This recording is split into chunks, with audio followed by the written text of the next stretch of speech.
ఇవి ఎప్పుడైతే మిస్ అయిపోతాయో మన భక్తి పునాదులు కదిలిపోతాయి. సత్యము అనేది కనబడకుండా పోతుంది, అసత్యం వేళ్ళూనుకు పోతుంది, అజ్ఞానం పెరిగిపోతుంది. కాబట్టి అలనాడు అపోస్తలులు క్రీస్తు యేసు కొరకు ఎలాంటి శ్రమలైనా భరించడానికి ఇష్టపడ్డారు, సిద్ధపడ్డారు, కష్టపడ్డారు. ఈరోజు ఉదయం ప్రవీణ్ గారు చనిపోయినప్పుడు ఆ ప్లేస్కి నేను వెళ్ళి చూసినప్పుడు, ఆ ప్లేస్ని అంతటినీ పరిశీలించినప్పుడు నాకు ఎందుకో ఇది యాక్సిడెంట్ కాదేమో అనిపించింది. అది పోలీసులు నిర్ధారిస్తారు. అనుమానం వ్యక్తం చేశాం, అనుమానపడటం సహజం కదా. పరిస్థితులు చూస్తే అలాగ అనిపించాయి. ఎందుకంటే ఆయనంత వేగంగా బండి నడపడానికి యువకుడు కాదు, 45 ఏళ్ల వయసు ఉన్నటువంటి ఒక జ్ఞానం కలిగిన వ్యక్తి. అంత వేగంగా ఎందుకు బండి నడుపుతాడు అనేది నాకు వచ్చిన ఆలోచన. రెండోది, అక్కడ రక్తం ట్యాంక్ మీద ఉంది, గార్డ్ మీద ఉంది, సైలెన్సర్ మీద ఉంది, చక్రాల మీద ఉంది. ఆయన హెల్మెట్ ఊడి పడిపోలేదు, హెల్మెట్ లాగే ఉంది. అయినా కూడా అన్ని గాయాలు ఎలాగయ్యాయో అర్థం కాలేదు. బండి మీద గీతలు పడలేదు, బండి విరిగిపోలేదు, ముక్కలైపోలేదు. బండి అంత బాగున్నప్పుడు, హెల్మెట్ అలాగే ఉన్నప్పుడు, ఆయన కాళ్లకు షూ అలాగే ఉన్నప్పుడు, ఇక ఒంటి మీద ఏ గాయాలు లేకుండా తలకి మాత్రం ముఖం దగ్గర ఏదో అంత పెద్ద గాయాలు ఎలా అయ్యాయి అనేది మాకు అర్థం కాలేదు. అందుకే ఫస్ట్ యాక్సిడెంట్ అని చెప్పగానే నేను అన్నాను పోలీసు వారితో, సార్ దయచేసి యాక్సిడెంట్ అని వెంటనే మీరు ఎఫ్ఐఆర్ వేయొద్దు, అనుమానాస్పద మృతిగానే దయచేసి మాకు ఎఫ్ఐఆర్ ఫైల్ చేయండి అని కోరడం జరిగింది. సో వాళ్ళు అలాగే ఫైల్ చేస్తామని చెప్పారు. ఆ తర్వాత నేను అడిగాను, ఆయన ఫోన్ హ్యాండ్ ఓవర్ చేసుకున్నారు సార్ అని అడిగితే హ్యాండ్ ఓవర్ చేసుకున్నామండి అని చెప్పారు. ఆయన ఫోన్ నెట్వర్క్ ట్రేస్ చేయండి, ఏ సమయం నుంచి ఏ సమయం వరకు ఏ నెట్వర్క్లో ఆ ఫోన్ ఉందనేది మీకు తెలిసిపోతుంది కదా, ఆ డీటెయిల్స్ ఇవ్వండి.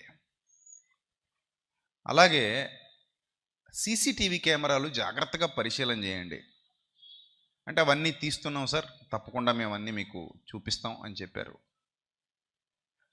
మేము ఇంకొక రిక్వెస్ట్ ఏం చేసామంటే, పోస్ట్ మార్టం జాగ్రత్తగా జరిగించి, పోనీ ఎవరినైనా పెద్దలను దగ్గర పెట్టుకుని జాగ్రత్తగా జరిగించి, ఒకవేళ నిజంగా ఇది హత్య అయితే కనుక ఖచ్చితంగా నిందితుల్ని కఠినంగా శిక్షించాలి. మరో సేవకుడికి ఇలా జరగకుండా చూడాలి, మరో విశ్వాసికి ఇలా జరగకుండా చూడాలి అని చెప్పడం జరిగింది. అసలు ఎందుకు ఈ విషయాలన్నీ మీకు చెప్తున్నానంటే, మన విశ్వాసం బలపడుతూ ఏ స్థాయిలో ఉండాలంటే, యోబు గారు ఏ విధంగా అయితే తన విశ్వాసాన్ని కనపరిచారో ఆ స్థాయిలో ఉండాలి అనడం కోసం మీకు ఈ విషయాలు చెప్తున్నాను ఈ రాత్రి. ఈరోజు ఉదయం జరిగిన సంఘటన కాబట్టి.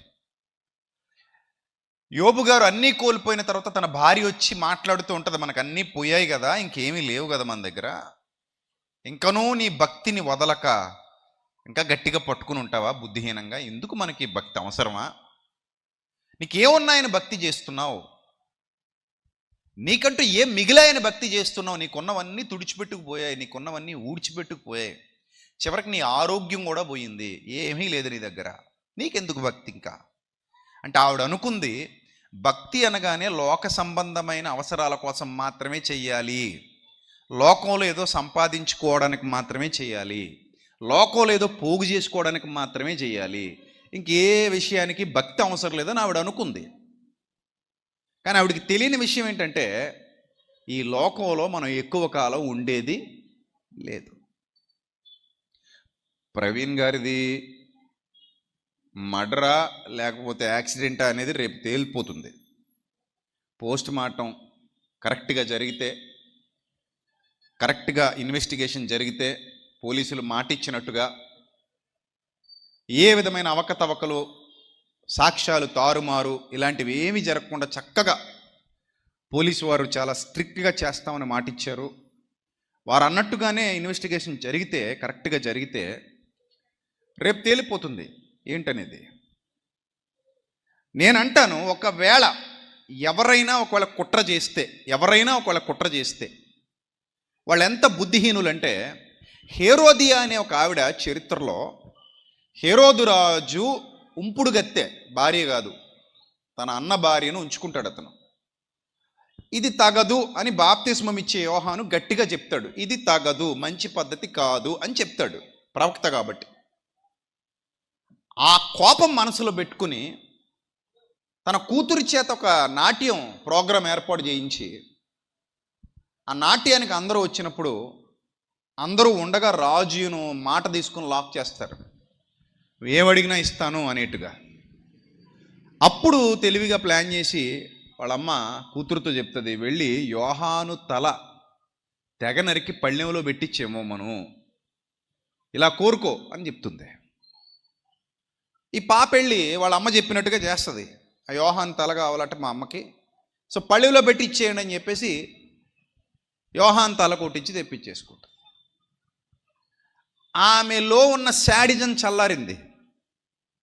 కోపం ఏంటి? కోపం పబ్లిక్లో మమ్మల్ని మా తప్పుని ఎత్తి చూపాడు, పబ్లిక్లో మా గురించి తక్కువ చేసి మాట్లాడాడు. ఉన్నదే మాట్లాడాడు బాప్తిస్మం ఇచ్చి యోహాను. అక్కడ బాప్తిస్మం ఇచ్చి యోహాను లేనిదే మాట్లాడలా, ఉన్నదే మాట్లాడాడు.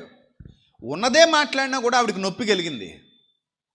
అరే, మమ్మల్ని ఇంత మాట అంటావా, ఇది తప్పు అంటావా, హేరోదియా మేము ఇద్దరం చేస్తున్నది తప్పు అంటావా అని చెప్పేసి ఆయన మీద కుట్ర పన్ని చంపించేసింది.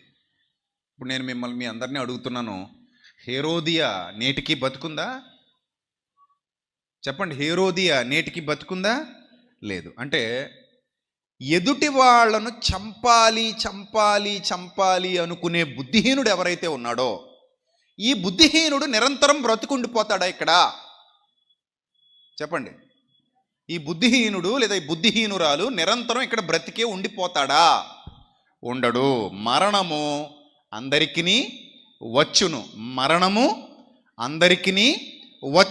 నువ్వు చంపాలనుకున్నా అతడు చనిపోతాడు, నువ్వు చంపకూడదు అనుకున్నా అతడు చనిపోతాడు. చంపాలనుకున్న నువ్వు కూడా ఎవరూ చంపకపోయినా చనిపోతావు. నా పాయింట్ అర్థం అవ్వాలి మీకు. చంపాలి అనుకుంటున్నటువంటి బుద్ధిహీనులు, మూర్ఖులు, మత ఉన్మాదులు కూడా ఎవరూ చంపకుండానే ఏదో ఒక రోజు వయసు ఉడిగిపోయి రోగాలైనా వచ్చి లేదా ఏదైనా జరిగి చనిపోతారా, బతికే ఉండిపోతారా? బ్రతికి ఉండిపోయేవాడు ఎవ్వడూ లేడిక్కడ, చనిపోతారు. మనుష్యులందరూ మృతి పొందవలనని నియమము కలదు అన్నాడు గ్రంథంలో. అంటే మనుష్యులందరూ తప్పకుండా ఏదో రోజు ఏమవ్వాలి? మృతి పొంది తీరాలి. జననం మరణం మధ్యన ఉన్నదే జీవనం. ఈ జీవనం కొంతకాలమే ఉంటుంది, ఆ తర్వాత మరణం మనల్ని వరిస్తుంది. మరణం పేరుతో మనం అందరం ఈ లోకాన్ని విడిచిపెట్టి వెళ్ళిపోతాం. అక్కడ తీర్పు జరుగుతుంది. ఈ విషయం మనం అందరూ అర్థం చేసుకోవాలి. సో కొంతమంది పొద్దునుంచి రకరకాల అభిప్రాయాలు, అక్కడ ఒకటి కాదు రెండు కాదు. సరే, ఏమైంది అనేది దేవునికి తెలుసు, క్లియర్గా దేవునికి తెలుసు. లోక చట్టాలలో ఒకవేళ న్యాయం జరగకపోయినప్పటికీ దేవుని చట్టం ఎప్పుడు అన్యాయం చెయ్యదు. దేవుని చట్టం ఎప్పుడు న్యాయంగానే ఉంటుంది. లోక చట్టానికి దేవుని చట్టానికి చాలా వ్యత్యాసం ఉంటుంది. మాకైతే ఒక దైవ సేవకుడు ఆ రీతిగా మరణించడం చాలా బాధ అనిపించింది. ఆ రీతిగా మరణించటం, ఎందుకంటే హెల్మెట్ అలాగే ఉంది, ఊడిపోలేదు, లోపల బ్లడ్ ఉంది, ఇక్కడ ఉంది బ్లడ్. అంటే హెల్మెట్ పడిపోయాక ఆ హెల్మెట్ లోపల ఇక్కడ బ్లడ్ ఉందన్నమాట, లోపల హెల్మెట్ లోపల. ఆ వీడియోస్ అన్నీ మేము షూట్ చేసి తెచ్చాం. హెల్మెట్ లోపలికి బ్లడ్ ఉంది. అది ఎలా వచ్చింది అంటే హెల్మెట్ ఊడిపోకుండానే. అసలు హెల్మెట్ అనేది ఎందుకు పెట్టుకుంటారు? తలకి దెబ్బలు తగలకుండా. హెల్మెట్ ఉన్నా కూడా లోపలి భాగంలో దెబ్బలు తగిలాయంటే అప్పుడు అనుమానం వచ్చింది నాకు, ఏంటబ్బా ఇది ఎలా జరిగి ఉంటుంది అని. ఈ మొహం మీద ఏదో ఘాట్లాగా ఇలాగా చీల్చేసినట్టుగా నేరుగా మేము చూసాం. అది కూడా అలాగే బైక్ నిండా బ్లడ్ చిమ్మేసి ఉంది. బైక్ నిండా ట్యాంక్ మీద కానివ్వండి, ఆ ఏరియా ఆ ప్లేస్ మొత్తం అబ్జర్వ్ చేస్తుంటే ఆ ప్లేస్ అంతా అసలు ఒక బండి స్కిడ్ అయిపోతే మొత్తం అంతా ఆ టైర్ మార్కులు పడాలి అక్కడ, అవి ఏమీ కనబడలేదు. అక్కడ ఉన్న రాళ్ళన్నీ చెల్లాచెదురు అయిపోవాలి, అవి ఏం కనబడలేదు. కొంతమంది సోదరులు చెప్పడం ఏంటంటే అక్కడ చెక్క ముక్కలు ఉన్నాయండి, ఆ చెక్క ముక్కలు కూడా బ్లడ్ అంటుకుని ఉందండి అని. మరి అది ఏంటనేది ఎవరికి తెలియాలి? దేవునికి తెలియాలి. సరిగ్గా దర్యాప్తు చేస్తే పోలీసులు కూడా తెలిసిపోద్ది. ముఖ్యంగా క్రైస్తవ సమాజం దృష్టించవలసినటువంటి విషయం ఏంటంటే, గత 2-3 సంవత్సరాలుగా నేను మొత్తుకుంటున్నాను ప్రతి ఏరియాలో ఉన్న సేవకులకి, సంఘాలకి, అందరినీ ఏకమవ్వని చెప్తున్నాను నేను. కారణం ఏంటంటే, మనం మౌనంగా లోకువుగా ఉంటే ప్రతి ఒక్క ఉన్మాది మాట్లాడుతూనే ఉంటాడు.